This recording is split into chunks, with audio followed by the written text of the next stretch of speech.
Hello guys, welcome to Indian affairs. I hope कि आपका आज का दिन शानदार हो और लाइफ में आपके जो भी गोल्स और टारगेट हैं आप उनको सक्सेसफुली अचीव करें। बढ़ते हैं पिछले 24 घंटों की सबसे इंपॉर्टेंट टॉप 10 अपडेट्स की तरफ। आज की सबसे पहली अपडेट आ रही है भारत और ब्रिटेन को लेकर। दरअसल ब्रिटेन के नए प्राइम मिनिस्टर कीयर स्टारमर ने कैंपेन के दौरान किए वादे को जल्दी से पूरा करने के लिए पहला स्टेप उठा दिया है। कैंपेन के दौरान कीयर स्टारमर ने भारत को लेकर कहा था कि अगर वो प्राइम मिनिस्टर बने तो वो सबसे पहले भारत के साथ फ्री ट्रेड एग्रीमेंट साइन करेंगे।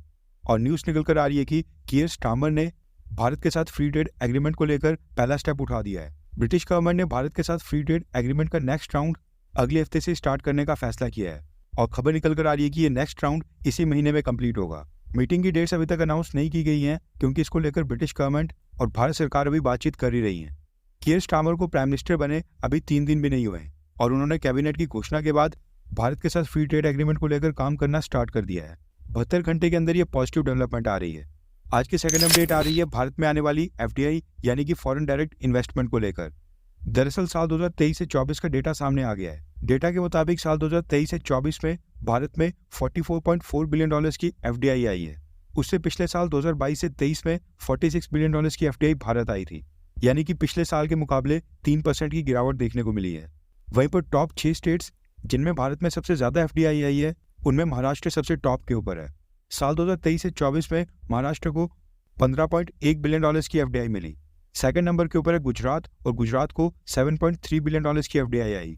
थर्ड नंबर के ऊपर कर्नाटका को $6.6 बिलियन की एफडीआई मिली, जबकि फोर्थ नंबर के ऊपर देश की राजधानी न्यू दिल्ली में $6.5 बिलियन की फॉरेन डायरेक्ट इन्वेस्टमेंट आई थी। फिफ्थ नंबर के ऊपर तेलंगाना को $3 बिलियन की एफडीआई मिली, जबकि सिक्स्थ पोजीशन के ऊपर तमिलनाडु है और साल 2023 से 24 में तमिलनाडु को $2.4 बिलियन की एफडीआई मिली थी। आज की थर्ड अपडेट आ रही है भारत और पाकिस्तान को लेकर और इसमें न्यू दिल्ली में पाकिस्तान की एम्बेसी भी इन्वॉल्व है। दरअसल न्यूज़ निकल कर आ रही है कि दिल्ली पुलिस ने पाकिस्तान के एक डिप्लोमेटिक स्टाफ के खिलाफ एफआईआर दर्ज करके एक केस फाइल किया है।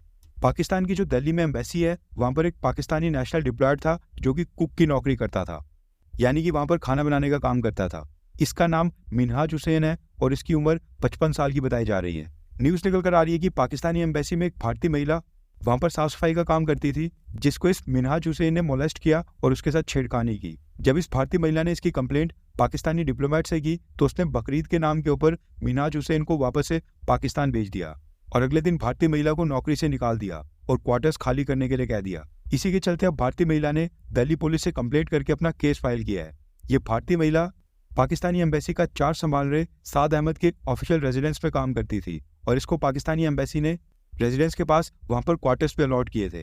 वैसे ये मेरा पर्सनल ओपिनियन है, लेकिन किसी भी भारतीय नागरिक को पाकिस्तान की एम्बेसी में वहां पर काम ही नहीं करना चाहिए। पाकिस्तान स्पॉन्सर टेररिज्म के कारण ही पिछले कल ही कश्मीर में हमारे 2 जवान वीर गति को प्राप्त हो गए हैं। वैसे ये मेरी अपनी राय है, इसके बारे में आप क्या सोचते हैं नीचे कमेंट करके जरूर बताएं।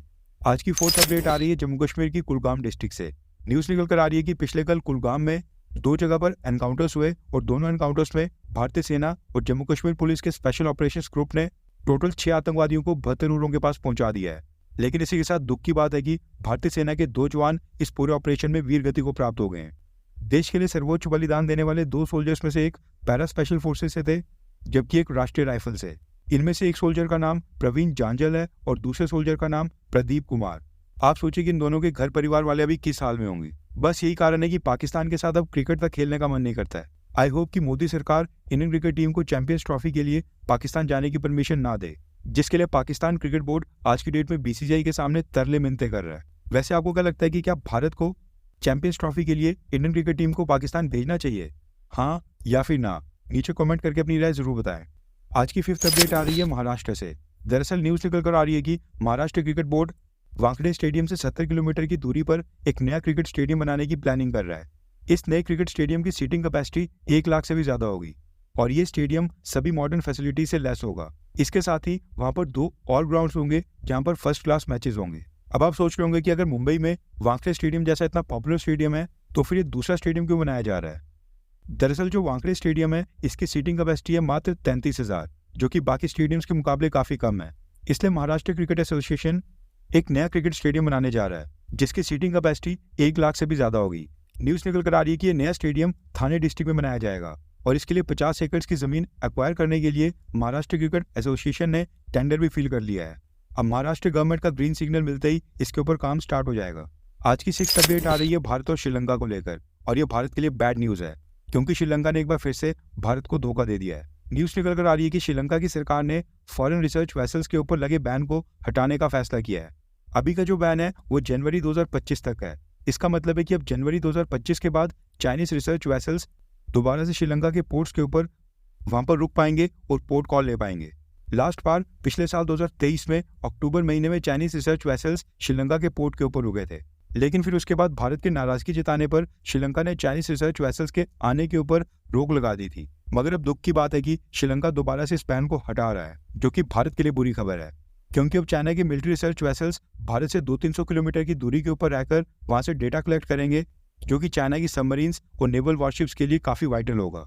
अभी हाल ही में भारत ने $4 बिलियन देकर श्रीलंका को इतने बड़े फाइनेंशियल क्राइसिस से बाहर निकाला था, उसका ये रिवॉर्ड मिला भारत को।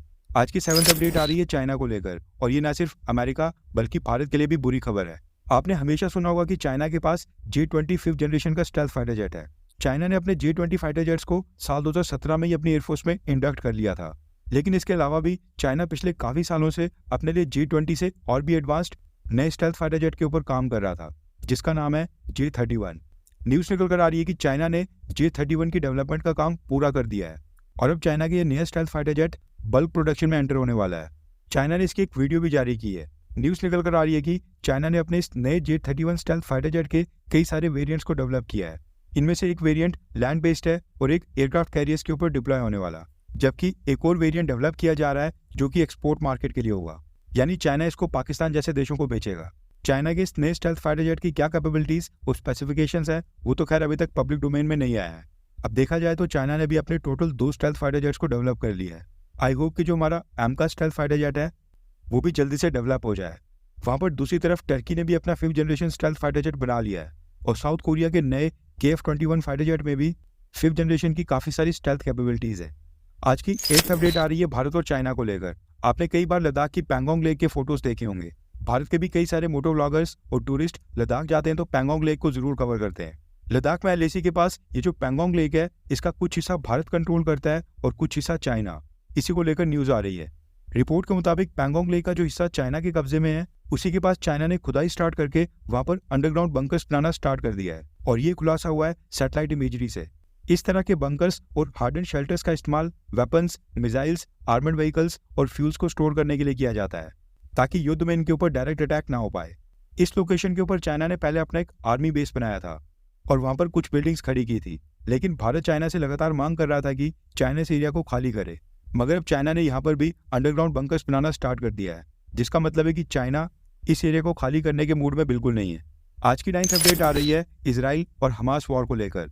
रिपोर्ट के मुताबिक इजराइल डिफेंस फोर्सेस के मिलिट्री ऑपरेशन में मारे जाने वाले लोगों की संख्या अब 38,000 को क्रॉस कर चुकी है, और टू बी प्रिसाइज 38,150 लोगों ने जान गंवा दी है, और अभी भी ये युद्ध खत्म होने का नाम नहीं ले रहा है। रिपोर्ट्स निकल कर आ रही है कि इजराइल की सरकार ने एमुनेशंस के लिए अपने अलाइज देशों को कॉन्टैक्ट किया है, जिनमें भारत का भी नाम शामिल है। आज की 10th अपडेट आ रही है भारत और रशिया को लेकर। आज भारत के प्राइम मिनिस्टर नरेंद्र मोदी जी 2 दिन की रशिया यात्रा के लिए जाने वाले हैं। शाम तक रशिया पहुंचने के बाद व्लादिमीर पुतिन के साथ वो मीटिंग करेंगे। इसके साथ ही पुतिन ने प्रधानमंत्री मोदी के लिए पर्सनल डिनर भी रखा है, और कहा जा रहा है कि भारत इस मीटिंग में रशिया के साथ सुकोई Su-75 स्टेल्थ फाइटर जेट की डील भी साइन कर सकता है, जो कि एक 5th जनरेशन का स्टेल्थ फाइटर जेट है। प्रधानमंत्री मोदी की विजिट को लेकर रशिया से काफी सारी इंपॉर्टेंट न्यूज आने वाली हैं, जो हम अपने चैनल के ऊपर कवर करेंगे। अगर आपने हमारे चैनल इंडियन अफेयर्स को अब तक सब्सक्राइब नहीं किया तो प्लीज कर लें। आज के लिए बस इतना ही। जय हिंद, वंदे मातरम।